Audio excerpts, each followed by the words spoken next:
Knitfolk podcast. This is episode number 63. My name is Jaclyn. You can find me on Instagram, Ravelry, and now Patreon as at Jaclyn Salem. So if you like things all New York or sewing, knitting, you know the drill, just stuff that I'm making, you can find all the pictures for that sort of stuff on Instagram. So thank you so much for joining me today. I live in New York City with my two kitties, Jafar and Mika. And I'm so excited to be sharing my projects with you guys today. I have to admit, there's not like a ton of projects to show. I've made some progress on a lot of the things that I showed you in the previous episode, but there are a few things that I'm like really excited to show you about. And yeah. So before I get into what I've been making, I did just want to share, in case you haven't seen already on Instagram, because I've been promoting it quite a bit, because I'm really excited about it, and like kind of nervous too, but I did finally decide to start a Patreon.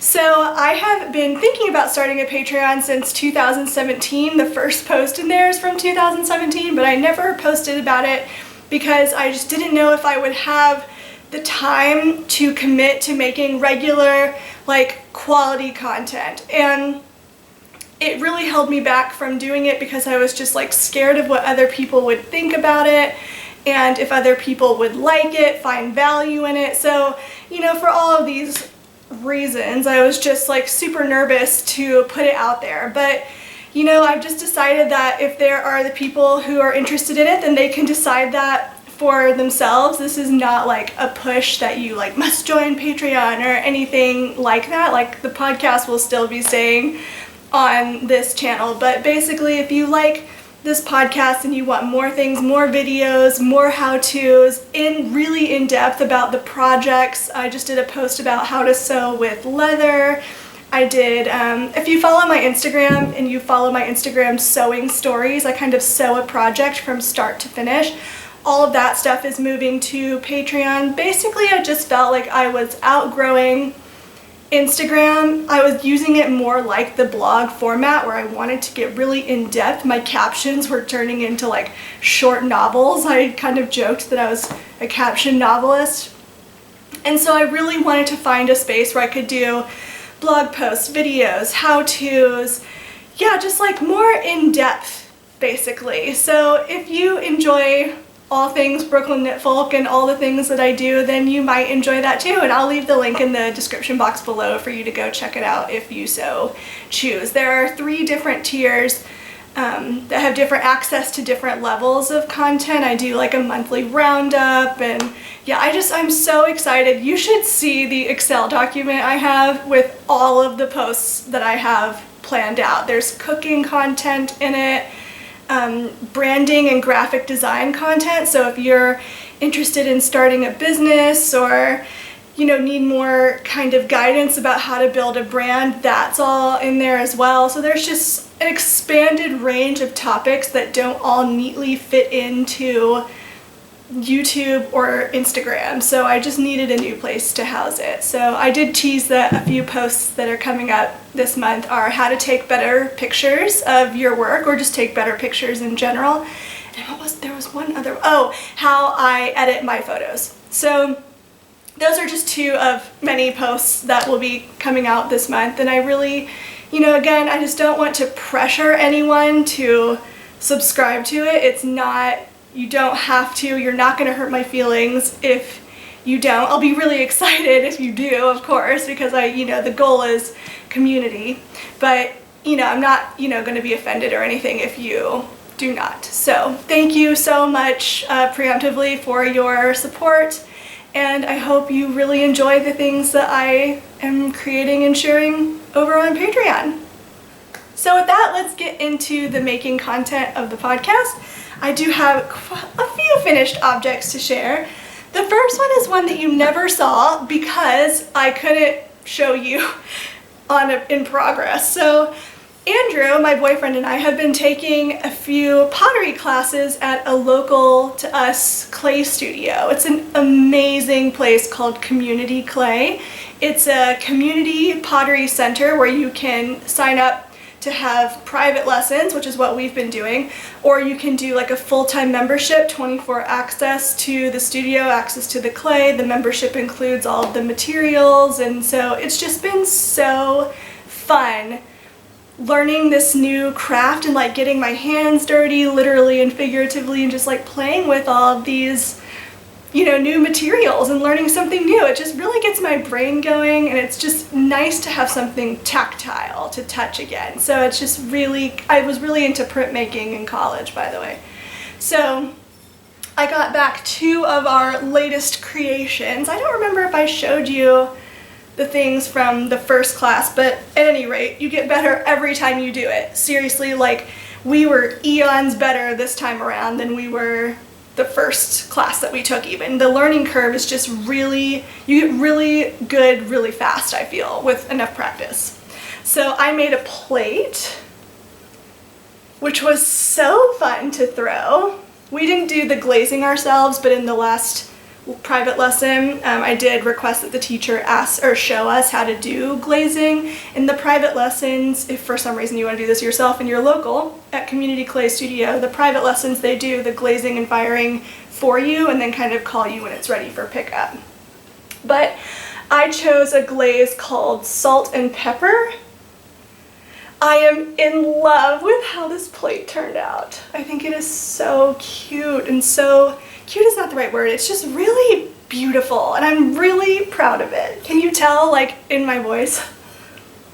So there's the salt and pepper glaze, in the back it's just like a cream. So that's the plate, and then I also chose to glaze my bowl in this same salt and pepper glaze. And you can see, I'm guessing that it wasn't like really heavily stirred when she first got to the glaze, because there's a lot of black speckles on one side of it, which is fine. It has character. And it's this perfect like little kind of all-purpose bowl. I'm just really in love with this too. In the bottom. I used it last night for the first time to eat a side salad out of. So yeah, I'm really, really excited with how these turned out. I honestly already cannot wait to go back for another lesson. I really just want to continue making more plates and more bowls in this glaze, and ideally maybe I'll have a full mismatchy set by, you know, whenever.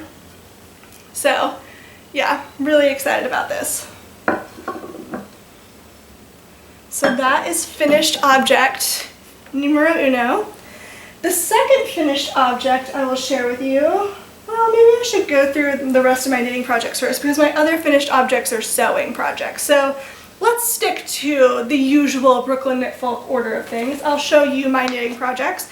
I have no finished objects this week, but I did make quite a bit of progress on my rug sweater, except the problem is you're not going to be able to tell because it's going to look exactly the same to you. So the last time I showed you, I'm pretty sure I was finished with the body and showed it on.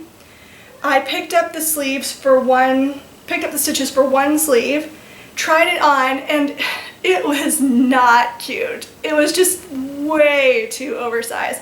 I think for me, when something is really oversized in a sweater, so like if the body of it is really oversized, you kind of have to have fitted sleeves to kind of balance out the oversizedness of it if I'm going to wear it out in public. If it's just like a home comfy sweater, then fine, but this is way too cute to not wear outside of my apartment.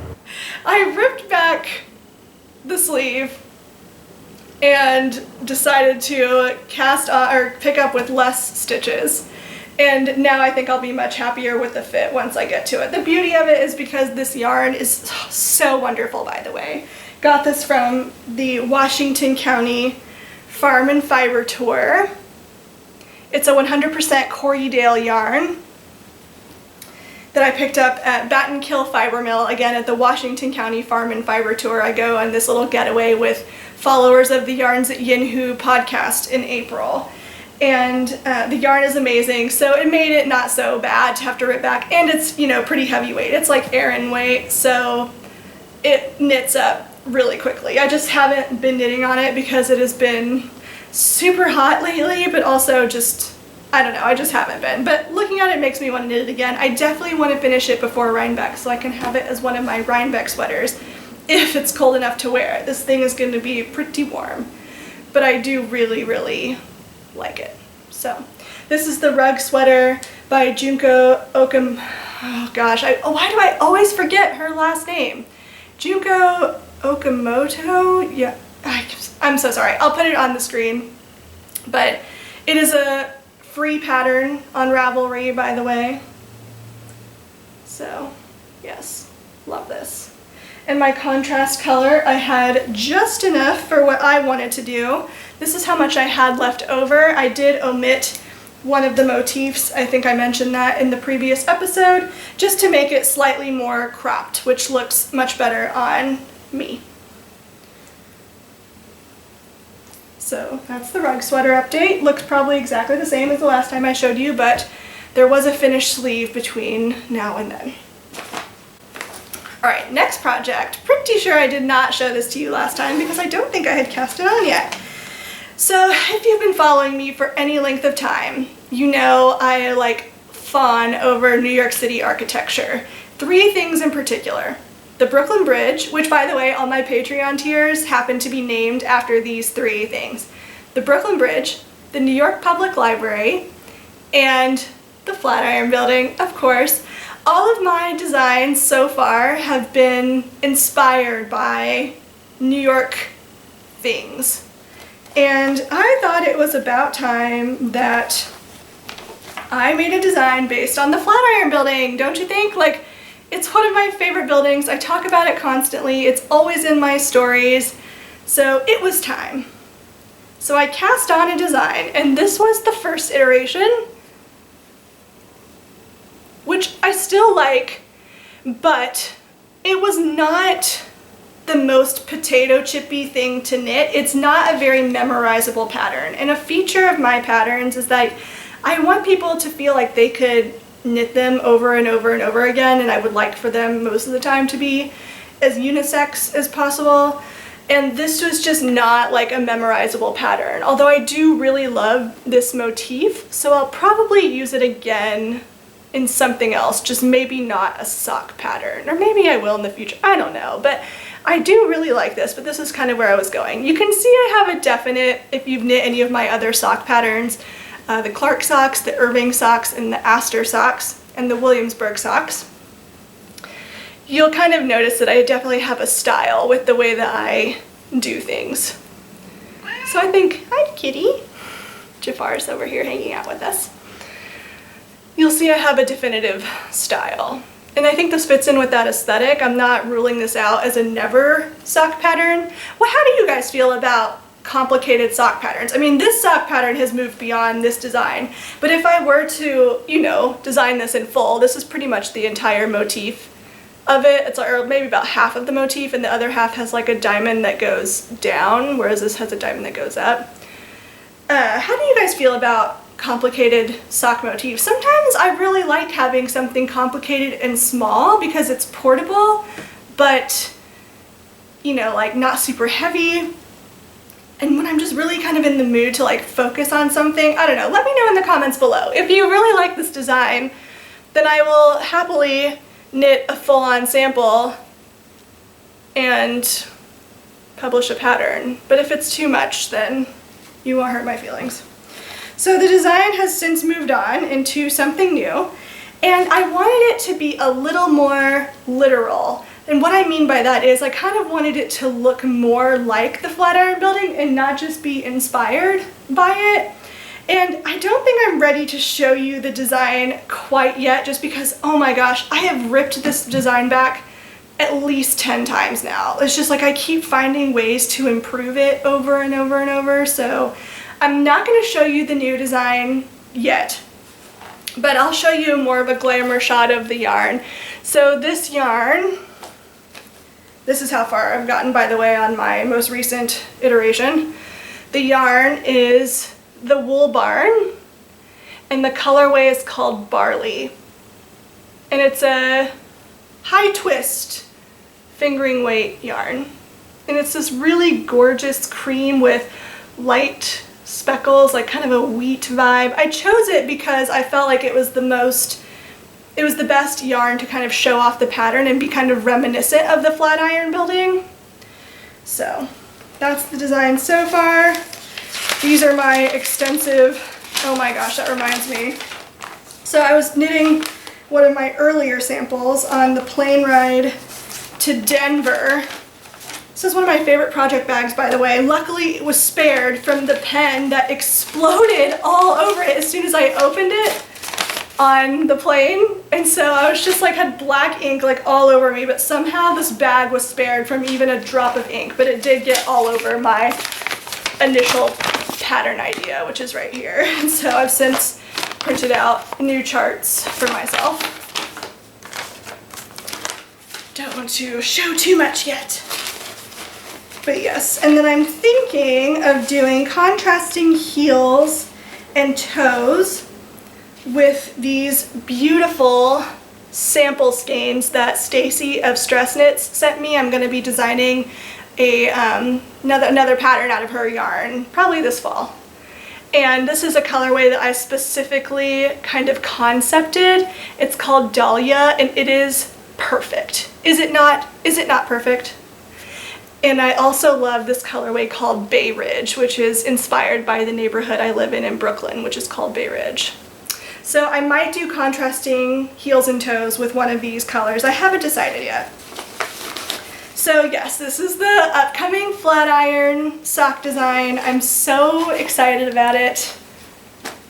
I hope it turns out to be everything I imagine it would be, but so far this latest iteration seems to be working. But that's the way it is with design. You know, you just kind of have to be prepared to rip back a lot, make changes, reknit. It's all part of the process. So I don't really hate it too much. I feel like designing made me more comfortable with the idea of ripping back projects. When I first started knitting, you couldn't pay me. Honestly, I would just like, who cares? No, I'm gonna live with it. And I'm still like that to some degree because I'm not a perfectionist with my knitting or my sewing, but I am less like saddened by ripping out a bunch of knitting, unless it's color work. Absolutely not. I will not reknit color work. That's it for my knitting projects, and I'll move along into sewing. I am also wearing something that I have sewn. This is one of my favorite, probably my all-time favorite pattern, just because I've used it so much as the basis to hack other patterns. This is why don't I know this? Something like 6-something-5-5, 966955, I don't know. I'll put it on the screen, but it is my absolute favorite pattern because I use it as the basis to hack so many things that I want to make. But I figured, let's start with these finished objects because there are 3. Before I get too far into these other 2, I wanted to go ahead and show you, kitty, don't do that. This is my other Pensy dress. So I showed you the olive, or the navy silk one, but this is the olive silk one. This is the one I made specifically for that wedding, and it's got an open back, a nice deep V with a facing, so it's a really clean edge, spaghetti straps that are made by using a loop turner, and it kind of ties around the waist. This is a shorter version. My navy one is a maxi length version, and I never showed this to you, I don't think, so I saw it hanging up in my room because now I wear this one quite a bit. I wear this a lot more often than I wear my navy one, I think in large part because it is shorter, so it's more casual, and when you have such a like fancy fabric as silk, it just kind of makes it a little more self-conscious, I guess, to wear a silk maxi dress all the time. So I wear this short one quite a bit though, and I just love the color. It's such a good like summer color and autumn color for that matter. Not that I pay attention to like what colors I can wear in what seasons. I wear what I want. But yes, this is my olive silk pensy dress, and I've talked about my navy one in previous episodes. All right, the next project was a pattern test. So I don't know if you've heard of Anna Allen clothing, but she's very well known for her Persephone pants and her Philippa pants. I have the Philippa pants pattern. I did start a pair, but I think they're going to be too small right now. I don't know, we'll see. Jury's still out. I didn't really finish them yet. But she is coming out with another pattern soon called the Demeter dress. And part of the Demeter dress, there are 4 different options. Comes with a sleeveless and a sleeved dress, and a sleeved top and a sleeveless top. And I pattern tested, was selected to pattern test pattern test this upcoming design, and I chose the top with sleeves. So here it is. It's got a low scoop neckline, not too low, not, you know, immodest or anything. It's about right here. It is quite cropped. It's too cropped for me to wear comfortably to work, in my opinion. I can only wear it with high-waisted pants.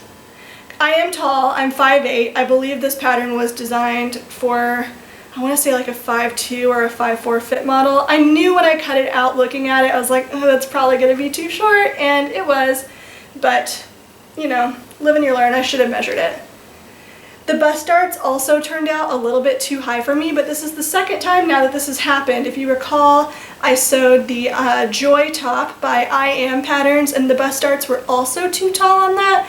I'm not sure if my bust sits particularly low, like my bust apex, or if the fit models for these designs are just considerably shorter than me. Like I said, I am 5'8", so I am on the taller side.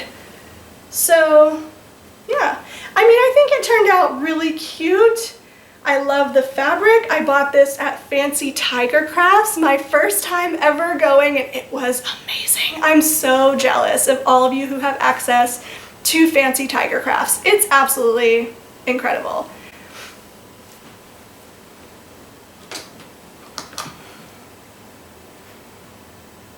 I'm sorry, I am going to turn on some lights.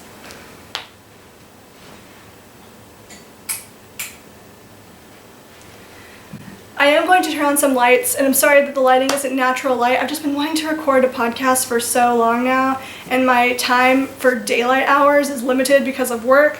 So hopefully I'll be able to edit this lighting so it's not super yellow, but I'm afraid of like trying to edit it brighter from being too dark and you can't see anything, so sorry about that. But yes, this is the Demeter top with sleeves. It has a nice, very kind of deep hem for the sleeve, which I really like. Yeah, and it was really a joy to sew. It has quite an interesting binding. It's not a bias binding, but it's like, it's a facing sort of, like a bias facing. I don't know how else to describe that. Basically, you cannot see the binding from the outside edge. So it is bound, because on the inside, it's not hanging, which I really like because I like the look of a clean edge, but I don't like facings kind of like flipping out all the time. So this is a really great method that I might use in future patterns. Yes, and I just love this fabric. If you can't tell from editing, this is like kind of a chartreusey olive color. Apparently I'm very into that right now. And yeah, I'm really pleased with how this turned out. So yep, that's the Demeter dress. This is the Demeter top, technically, by Anna Allen Clothing, and she's going to be releasing that at the end of August, I believe. The dress isn't really my style so much. It's just like too oversized for me, but a lot of people made it and loved it, so different strokes, different folks. And then my last finished sewing object are these, well, these, but I say these because there was more than one at one point. There were 3 ties. So this started out as a project to make a tie for Andrew to wear to one of my friend's weddings, and I don't have the fabric here. Oh, I don't know where it is either.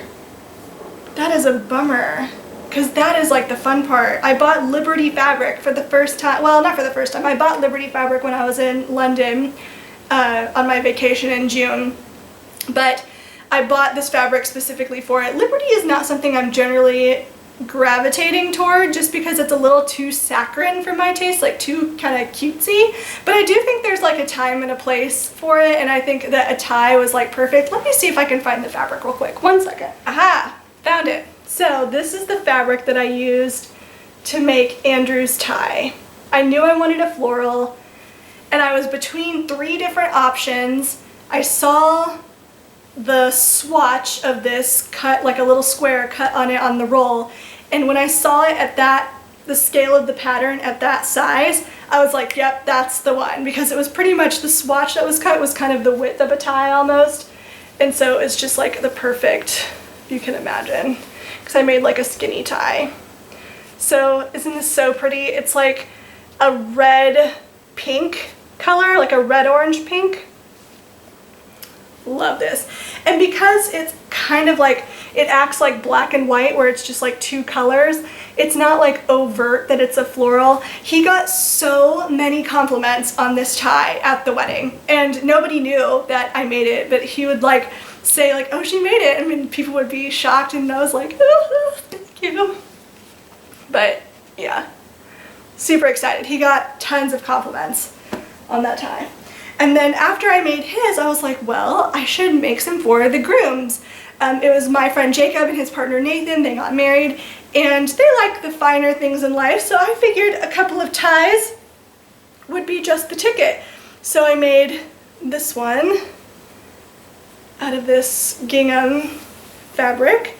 I used scraps of silk that I had in stash as the lining. The lining pieces only go down like right here on either end, so you don't really need a whole lot for it.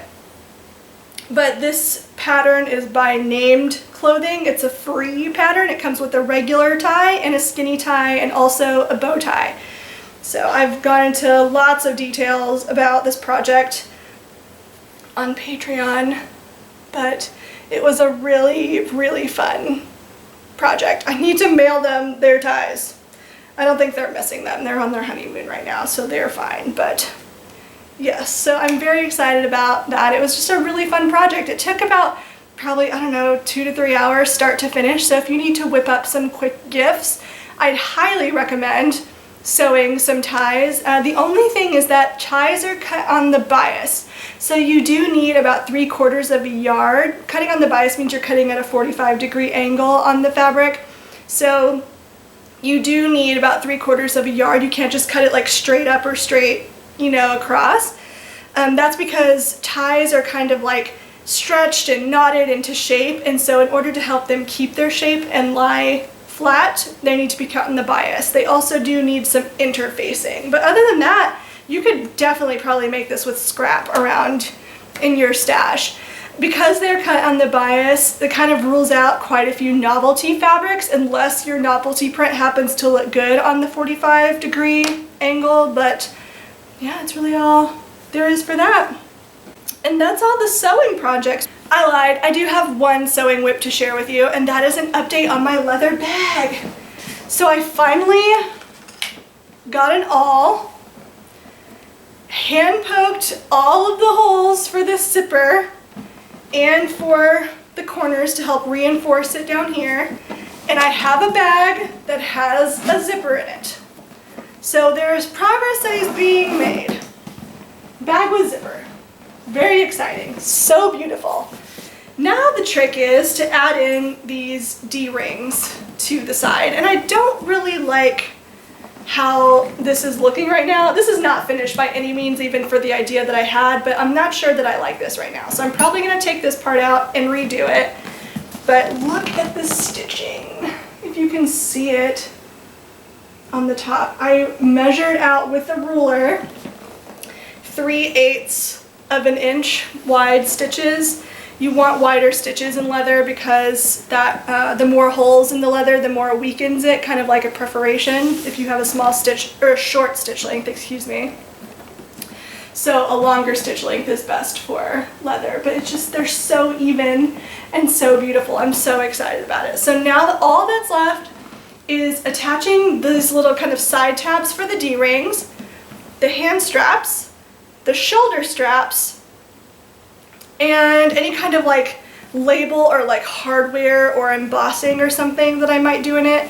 Andrew has said that he might make me like a little metal embossed or engraved piece to kind of put in here, except I don't really know how I would adhere it, honestly. Glue could work, but I might honestly take it to go get engraved with just my initials right there or something. We'll see. But oh, isn't it so beautiful? I think it's just one of the most beautiful bags I've ever seen, if I do say so myself. This leather has been quite a challenge. It's very, very thick. It is shoe quality and more, honestly. It's that thick. But I wanted to make sure that I, stuck with it, used it to the best of my ability so that it wasn't wasted. And it won't be. I think it's just going to be amazing. And I would love to have this finished before Andrew and I take a trip to Italy in September. Pinch me, honestly. Who knew it was possible to be this happy, but I digress. So I'd love to have this finished in time to take with me to Italy, although, Florence and Rome, they're known for their leather products, so I'll probably come home with a few more. They're just heirloom pieces, they last forever. So this is my leather bag project, the progress on it. I'm really excited. I'll share it as soon as I'm finished. I'm hoping it turns out. I just want to, make slow and accurate decisions to the best of my ability, especially kind of since I'm going off grid with the muslin that I made, since the pattern kind of had to change with how thick that leather is. So I'm kind of going about it slowly and really thinking through my decisions before I do them. I kind of want to show you a couple of sewing acquisitions that I got from Fancy Tiger Crafts. I bought 1 yard of this super beautiful, it drapes so nicely, you can see.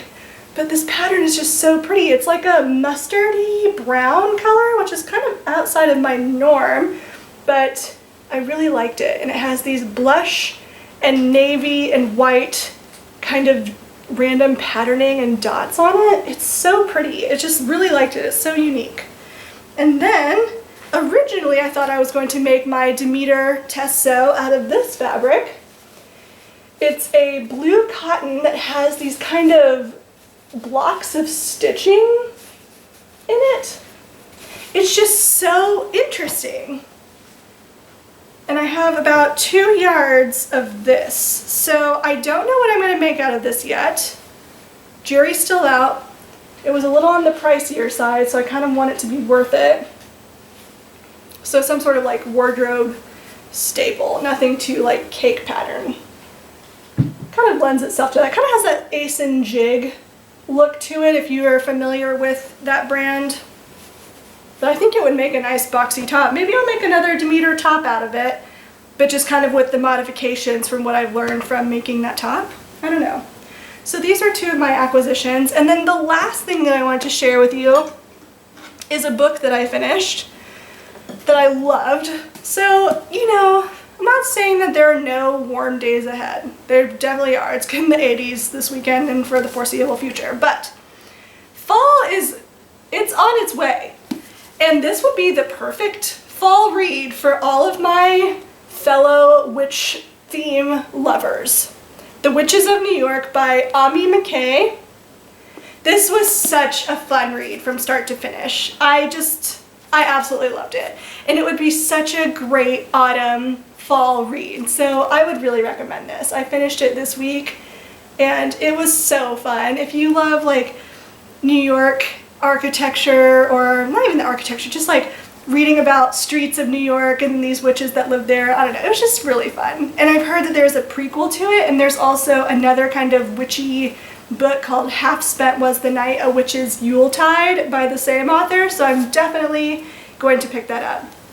I'm always on a witch kick, and in that regard I picked up finally, I've been meaning to read it for ages, A Discovery of Witches by Deborah Harkness. It's been on my list for so long, And when I posted about it on Instagram, so many of you were like, oh my god, you're going to love that book. It's so amazing. So I'm very excited about it. I did just start it, but I'm not that far into it. Probably only like, I don't know, 30 pages or so.